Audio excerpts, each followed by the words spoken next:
आयावत में डर लागेला। संसार में अगर असली भगवान कोई है तो हमारे माता और पिता होते हैं।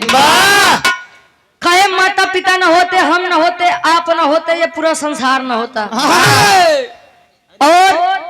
माता पिता के बाद एक माई ऐसा भी होती है जिसे हमारी माँ भी माँ कहती है और आपकी भी माँ उन्हें माँ ही कहती है।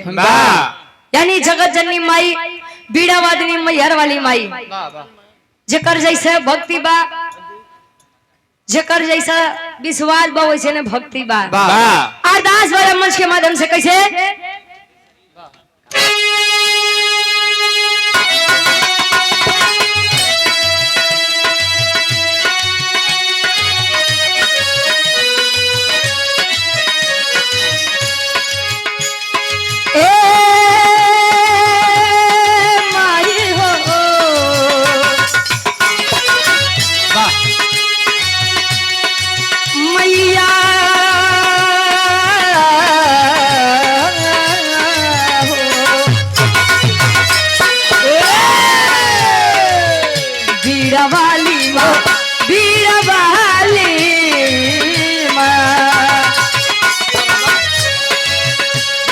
वाली महंसा पे होके सवार, बीड़ा वाली महंसा पे होके सवार, आज सभा में छेड़ा सितार, बीड़ा वाली महंसा पे होके सवार, आज सभा में छेड़ा सितार, बीड़ा वाली महंसा पे होके सवार, आज सभा में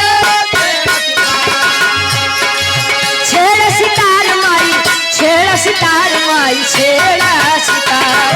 छेड़ा सितार माई, छेड़ा सितार माई, छेड़ा सितार, ओ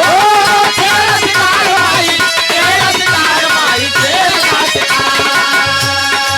छेड़ा सितार माई, छेड़ा सितार माई, छेड़ा सितार, बीड़ा वाली महंसा पे होके सवार, बीड़ा वाली महंसा पे होके सवार, आज सभा में छेड़ा सितार, बीड़ा वाली महंसा पे होके सवार, आज सभा में छेड़ा सितार, बीड़ा वाली महंसा पे होके सवार, आज सभा में छेड़ा सितार, कहे बीड़ा वाली महंसा पे होके सवार, आज सभा में छेड़ा सितार,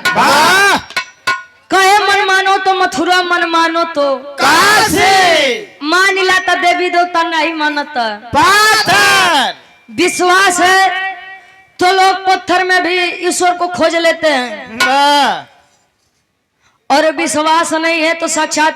ईश्वर भी दरवाजे पर आ जाए तो लोग बेइज्जत करके भगा देते हैं, हटा देते हैं। वेद शास्त्र हमारा कहता है कि अतिथि देवो भव, मतलब कि मेहमान भगवान के समान होता है। सत्यम जी भी प्रतापगढ़ से आए हैं और हम भी प्रतापगढ़ से ही आए हैं। आपके इस जौनपुर की धरती पर तो समझ ला 2 घंटा 4 घंटा खातिर हम दोनों गवैया आप खातिर भगवान है। तब घर मालिक की बुलावा जाए काहे बदे हो? अगरबत्ती लेके आओ फिर पागल, मतलब बैठ के प्रेम से विरहा सुन ले, ये सबसे बड़ा सम्मान हुई। क्योंकि वेद शास्त्री कहता, हमारे पूर्वज ही कहते हैं कि अतिथि देवो भव, मेहमान ही भगवान के समान होता है। हमार काय के मतलब ही रही हो। अंतरा के पहले अंताल में कवि जी लिखते हैं का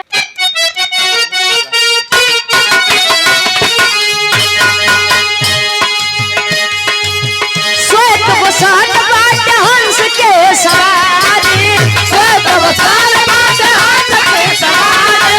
श्वेत बसात बाट हंस के सारी, करी जोड़ बिटिया खड़ी बाधुआरी, करी जोड़ खड़ी बाधुआरी,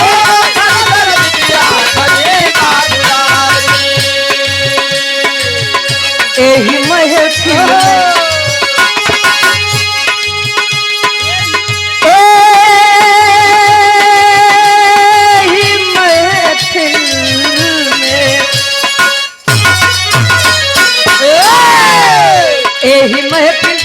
बिटिया खड़ी बाल छा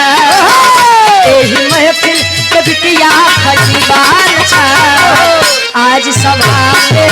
छेड़ दिखाए यही महफिल में बिटिया खड़ी बाल छा आज सभा में छेड़ दिखाए यही महफिल में बिटिया खड़ी बाल छा आज सभा में छेड़ हाँ छेड़ सितार मारे छेड़ सितार मारे छेड़ सितार मारे छेड़ सितार मारे छेड़ सितार यही महफिल में बिटिया खड़ी बाल छा आज सभा में छेड़ दिखाए यही महफिल में बिटिया खड़ी बाल छा आज सभा में छेड़ आवा आखिरी भाव में बिटिया बता कहे मन की तरंग मार लो बस हो गया भजन आदत बुरी सुधार लो बस हो गया भोजन नहीं हो भजन बिना भोजन भजन आखिरी भाव में बिटिया बता कि विराज अगर नमः खन्नान का बाप विराज और नमः माई बाबू के बाद गुरु बिहारी गणेश गुरकारी गुरु बिहारी गणेश गुरकारी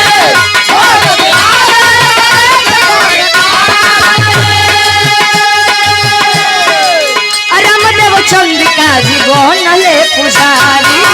रामदेव बनले पुजारी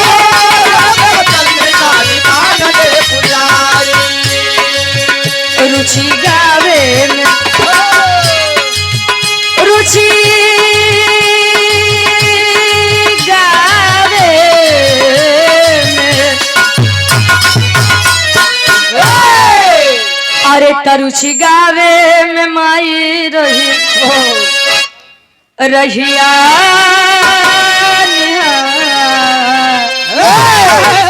तरुचि गावे में माई रही रहिया आज सभा में छेड़ा सितार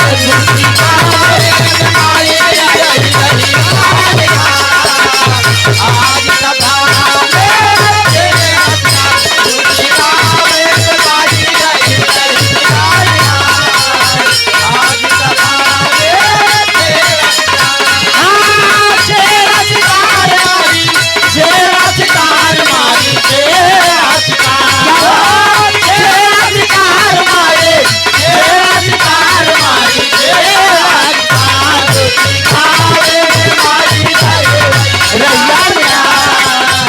आज